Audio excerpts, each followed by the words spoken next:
Olá, muito boa tarde. Hoje é o Dia Mundial da Água e, em determinadas regiões, pela sua escassez, ela é um líquido precioso. Um tema que vamos analisar dentro de instantes com José Luís Monteiro, da Oikos. Para já, ficamos com a rubrica da Fundação Ajuda à Igreja que Sofre, Perseguidos, mas não esquecidos.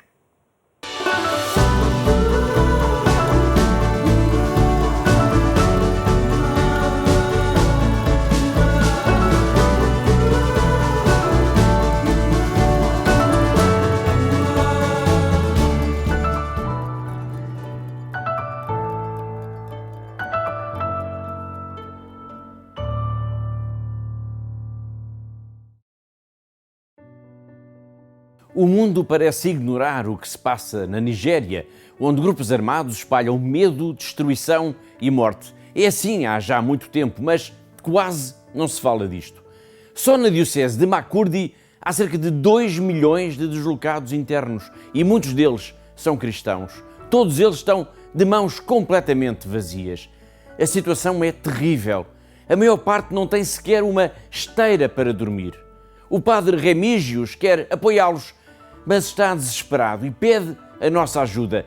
Ele nunca imaginou que algum dia iria ver um sofrimento humano tão grande. I didn't imagine I was going to see human suffering in such manner. Villages burned down, people being killed in their homes, some have been unable to bury their dead because they were shot in the bush as if they are wild animals. The killings are continuing. In the diocese of Makurdi alone, we have 2 million people in more than 7 IDP camps who are displaced from their homes. In the camps, they lack the basic things of life. You can imagine the people who used to fend for themselves are having to beg now to eat, to feed. Those who have sleeping mats are less than 500,000. So you are talking about 1-something million people who don't have any place to sleep and then sleep on the bare floor. This is the condition that human beings have been reduced to for many years. We're not talking about 1 year, we're talking about years. So they are living in a circle of hopelessness. But what we have tried to do as a diocese, as a church, is to give them hope. A people without hope cannot exist for long. The internally displaced persons have so many needs. But we do appeal that if it is possible, in whatever way that you can help us, we are begging and we are soliciting your help.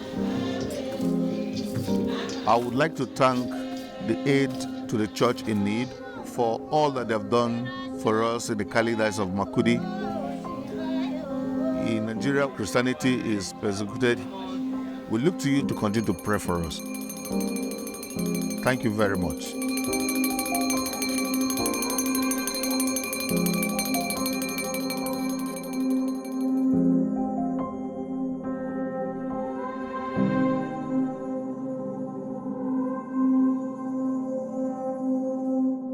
Aldeias queimadas, pessoas a serem mortas como animais selvagens, mais de 2 milhões de deslocados só numa diocese. Tudo isto está a acontecer. Tudo isto faz parte da realidade de um país, a Nigéria.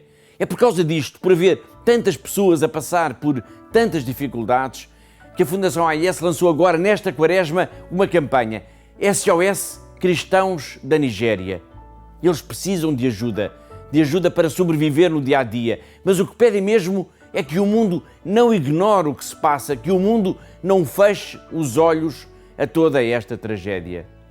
Todas as semanas marcamos encontro aqui, porque há uma igreja que precisa da nossa ajuda.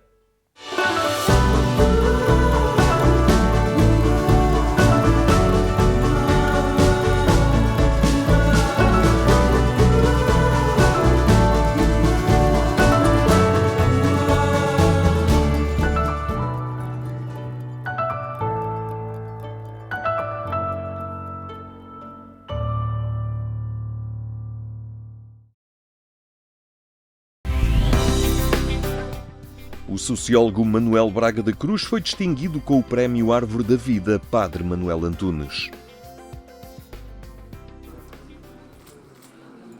Muitas personalidades do mundo da cultura estiveram presentes na Fundação Calouste Gulbenkian para se associarem à entrega do Prémio Árvore da Vida Padre Manuel Antunes, que na sua 18ª edição distinguia o itinerário académico, o pensamento e os valores que sobressaem no percurso de Manuel Braga da Cruz.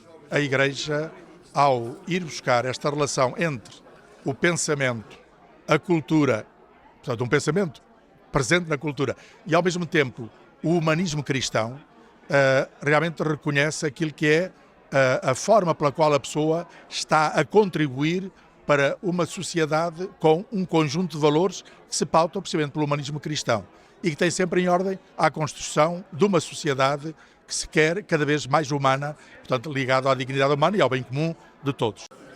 Para o responsável da Pastoral da Cultura, a escolha de Manuel Braga da Cruz, da relevância do seu pensamento e investigação sociológica, projetam esta atribuição muito para lá das palavras de circunstância do momento.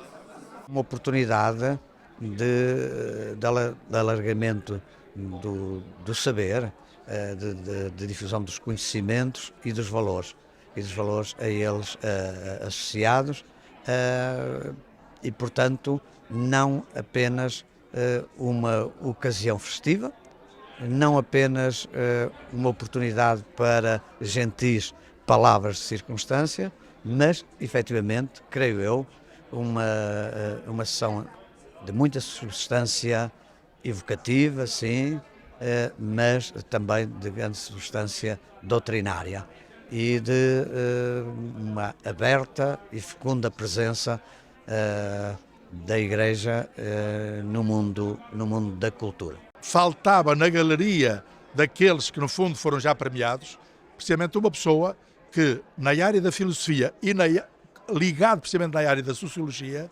realmente faz uma análise da sociedade, não apenas da sociedade presente, mas com raízes históricas.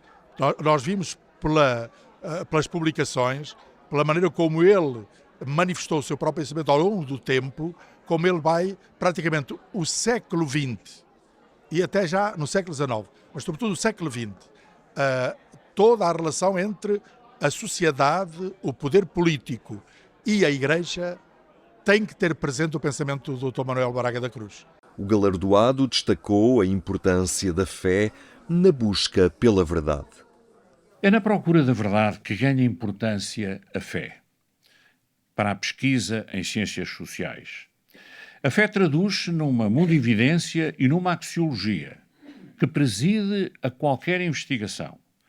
Toda a pesquisa científica em ciências sociais tem a antecedê-la uma concepção do homem e da própria sociedade e os valores que lhe estão associados. A fé constitui uma iluminação prioritária para o cientista social, que inunda com a claridade a obscuridade do real obnubilado. A fé é como o sol que levanta a neblina, uma espécie de luz de nevoeiro que permite penetrar no invisível, tornando perceptível o que está encoberto. A fé é, por isso, um suplemento da razão.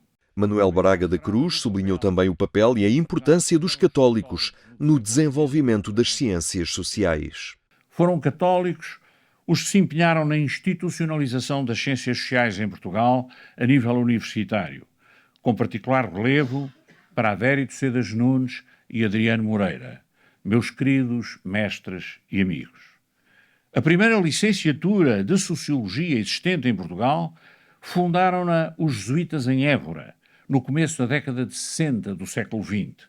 Os primeiros inquéritos sociológicos foram levados a efeito em Portugal por iniciativa de católicos. Como foi católica a criação dos Institutos Superiores de Serviço Social, que deram à intervenção social e à investigação de campo o lugar pioneiro que tiveram. Não houve, pois, entre nós alinhamento entre as ciências sociais e a fé católica. Esse entrosamento resultou da acertada convicção de que a ciência social e a ação social são indissociáveis e se enriquecem mutuamente.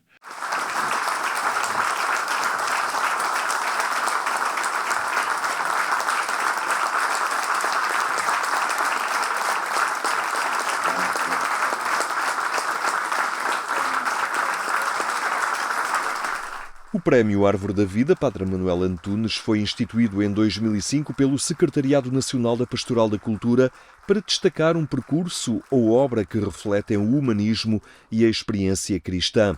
É composto pela escultura Árvore da Vida de Alberto Carneiro e 2.500 euros com o patrocínio da Fundação Ilírio Pinho.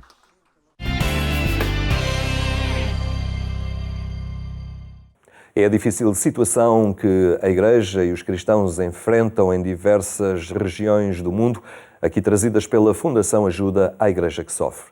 Agora olhamos a importância da água numa ocasião em que se assinala o seu Dia Mundial. A Oikos desenvolve alguns projetos neste âmbito e é o que queremos conhecer com José Luís Monteiro. Boa tarde, obrigado por estar aqui entre nós. Neste dia muito especial que nos lembra este bem muito precioso. Entre nós, ainda há pouco tempo, estávamos numa situação de seca, com alguma severidade, depois tivemos um excesso de água, não é? E parece que nos esquecemos da importância da água quando há abundância. A questão é que em muitos lugares do mundo ela é quase permanentemente escassa e é importante valorizar este bem, não é? Em alguns dos locais em que nós trabalhamos, por exemplo, no norte de Moçambique, a variação por vezes é brutal, desde períodos de seca intensa até períodos de cheias e com as alterações climáticas, os extremos tocam-se muitas vezes no mesmo ano termos alguns problemas desses. Por outro lado, é uma questão muitas vezes das populações não terem acesso a uma água potável, porque nós, se temos sede, podemos abrir uma torneira e beber água. Ninguém recusa um copo de água a ninguém e, no entanto, esquecemos facilmente que há outros locais onde todo o processo de aceder à água é extremamente complicado e que, por vezes, é necessário um apoio de fora para que as populações consigam satisfazer essa necessidade básica. Que género de projetos têm também no terreno, assim, no sentido de valorizar e de facilitar, ao fim e ao cabo, o acesso à água? Nós, há alguns anos atrás, trabalhávamos bastante mesmo a questão do acesso próprio à água, com a criação de poços, com a criação de comitês de gestão, porque uma das coisas que muitas vezes as pessoas esquecem-se é que se eu criar um poço numa comunidade que não tem um poço e depois seguir para a próxima, se calhar daqui a algum tempo terei que voltar àquela comunidade porque não pensei como é que o poço vai ser mantido, como é que se vão substituir as peças da bomba, como é que se vai, quem é que é o responsável por controlar a água, etc. E, portanto, nós trabalhamos muitas vezes com as comunidades essa parte. Criamos um comitê de gestão, um sistema de poupança que é para poder garantir que se terá acesso a umas peças para substituir na bomba, todo esse tipo de ação, que vai muito mais além do só construir o poço em si. E, atualmente, o que temos feito, temos muito trabalho também de prevenção do excesso de água. E, portanto, o que acaba por acontecer é quando nós agora trabalhamos em Moçambique, por exemplo, e acabamos de renovar uma série de escolas, 60 salas de aulas, nós incluímos no plano da própria escola as questões ligadas com o acesso à água, garantir o acesso à água e garantir que a escola é construída de uma forma resiliente para que a próxima cheia, que em Moçambique neste momento é anual, não vá, pura e simplesmente, levar todo o trabalho que foi feito anteriormente.